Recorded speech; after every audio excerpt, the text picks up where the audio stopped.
మీ business ఏదైనా మీ ఊర్లో promotion చేయాలంటే అది సుమన్ టీవీతోనే సాధ్యం. ఇప్పుడే సంప్రదించండి.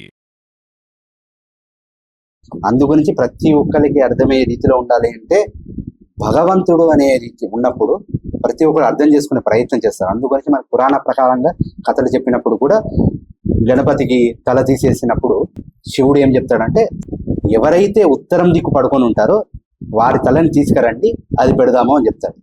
ఎవరికి? ప్రమదగణాలు వెళ్ళినప్పుడు గజాసుడు కనిపిస్తాడు. గజాసుడు యొక్క తలని తీసుకొచ్చి, ఆ ఏనుగు తలని తీసుకొచ్చి గణపతికి పెడతారు. అప్పుడు గణపతి మళ్ళీ పునర్జీవుడితే అప్పుడు తల్లిదండ్రులను గుర్తిస్తారు. ఇదంతా మనకు తెలిసిన కథనే.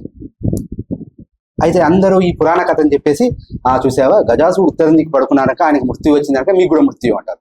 కానీ ఈ సైంటిఫిక్ రీజన్ తెలియదనక దీన్ని కొంతమంది మూఢనమ్మకం అంటారు, కొంతమంది నమ్మకంతో, ఈశ్వరుడు పైన నమ్మకంతో ఉత్తరం దిక్కు పడుకోరు. కానీ ఎట్లయినా సరే శాస్త్రం అనేది మనకు ముందు నుంచే చెప్పింది ఉత్తరానికి పడుకోవద్దని. అందుకే ఉత్తరం పడుకోకుండా ఎప్పుడైనా తూర్పు పడమల్లో పడుకుంటే మనకి ఆరోగ్యం, తర్వాత ఆయుష్ పెరుగుతుంది.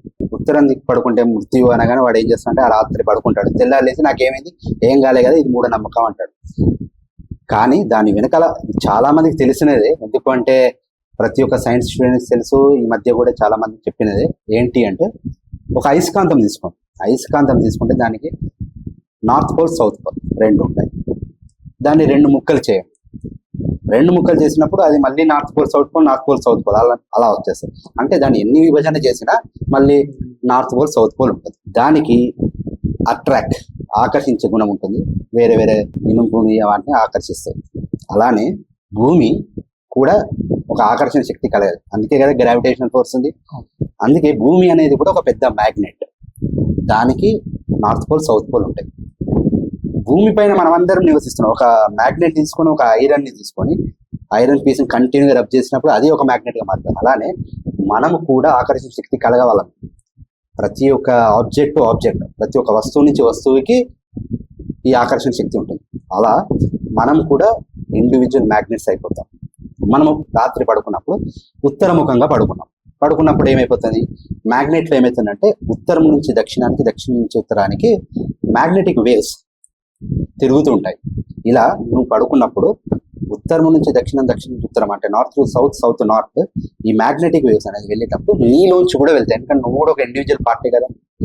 నీలోంచి కూడా వెళ్ళినప్పుడు నువ్వు ఉత్తరం దిక్కున్నది ఏమైతుంది, నీ తల ఉంటుంది, బ్రెయిన్ లోంచి ఆ మ్యాగ్నెటిక్ వేవ్స్ వెళ్ళినప్పుడు బ్రెయిన్ ఎలా నడుస్తుంది, దాంట్లో 70% నీరే ఉంటుంది.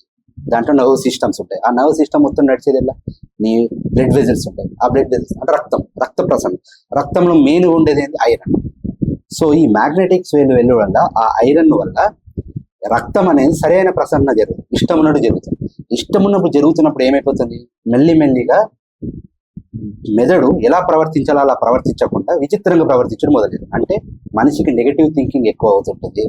లేకుంటే ఒక మనిషి సైకోగా మారిపోవచ్చు, లేకుంటే కొడదామా, ఇలాంటి విచిత్రమైన ఊహలన్నీ వెళ్ళిపోతుంటారు. అలా వెళ్ళిన వాడు కొన్ని రోజుల తర్వాత, అలా సైకోగా వెళ్ళిన వాళ్ళు, ఇలాంటి వెళ్ళిన వాళ్ళు మదన పడిపోతూ కొన్ని రోజుల తర్వాత మృత్యువుకి వెళ్ళిపోతాడు. మృత్యుకి చేరి వెళ్తాడు. ఏదో కష్టాల వల్ల మృత్యుకి వెళ్తారు. అందు గురించి ఉత్తరానికి పడుకున్న వాడికి మృత్యువు అని చెప్తారు. ఇది ఎప్పుడైనా సరే మన శాస్త్రం ఏంటంటే దీర్ఘకాలికంగా జరిగే పరిణామాల గురించి చెప్తుంది తప్ప ఇన్స్టెంట్ గా రేపు అయిపోయేదిలాగా చెప్పదు. కానీ దీన్ని అర్థం చేసుకోకుండా ఒక సెంటెన్స్ వచ్చిందా, ఇది మూఢనమ్మకం అని, ఒక రాత్రి పడుకొని తెల్లారి వరకు చూపెట్టి నాకేం కాలేదు అంటే అది మూఢనమ్మకం. అక్కడ మూఢనమ్మకం. కానీ అది నమ్మకం ఎప్పుడైతుంది, ఇలా ఉన్నప్పుడు. కానీ దీనికి ఇంత సైంటిఫిక్ ప్రతి ఒక్కరు అర్థం చేసుకోలేదు.